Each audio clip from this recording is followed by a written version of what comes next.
So as recognised in the Council's own declaration, we are in a climate emergency. The Council has committed to a climate action plan, but it has left out any reference to the overwhelming evidence that meat and dairy are key contributors to the climate crisis. So given Redbridge Borough Council's stated aim to reduce their emissions and their claim that they will address the causes of climate change, will the Council therefore commit to serving only plant-based fare at any future Council meetings and events, as other councils have done? I ask Cabinet Member for Environment and Civic Pride, Councillor Blackman, to reply. Thank you, Louisa, for asking that really important question. Redbridge Council's Climate Action Plan was based on analysis of the Council's emissions, which identified buildings and transport as the biggest source of emissions. And it sets out over 100 actions towards becoming climate neutral by 2030 and zero carbon by 2050. I do agree that dietary changes play a really important role in reducing our own emissions, and that was a big factor in my own decision to stop eating meat a few years ago. In terms of the council emissions, it is likely to be a smaller source of emissions than energy associated with transport and buildings, which has been our main focus so far. However, we are undertaking work to reduce emissions associated with food, primarily focusing on initiatives to reduce food waste and encourage residents to reduce their food waste.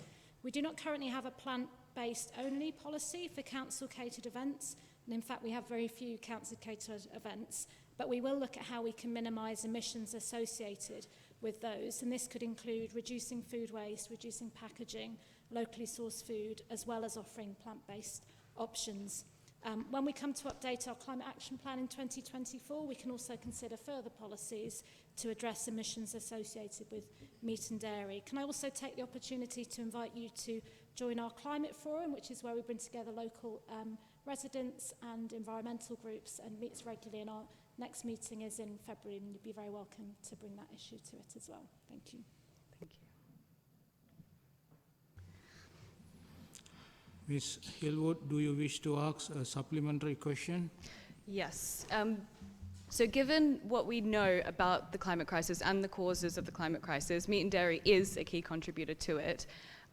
It's good to hear that you're doing all of these things about food waste, etc., definitely all needed, but it is really important that the council itself leads the way in promoting plant-based food. We do need a plant-based food system at some point in the future.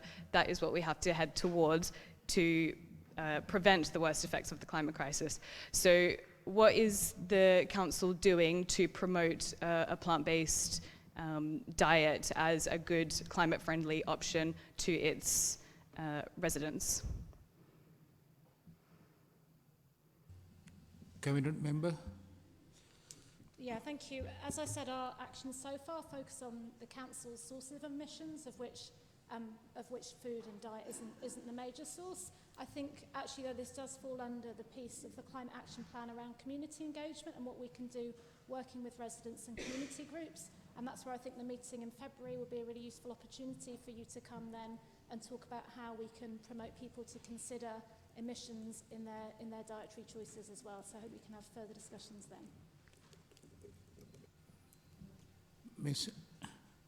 Hillwood, the response of the Cabinet Member as set out in the official minutes will be sent to you. Thank you.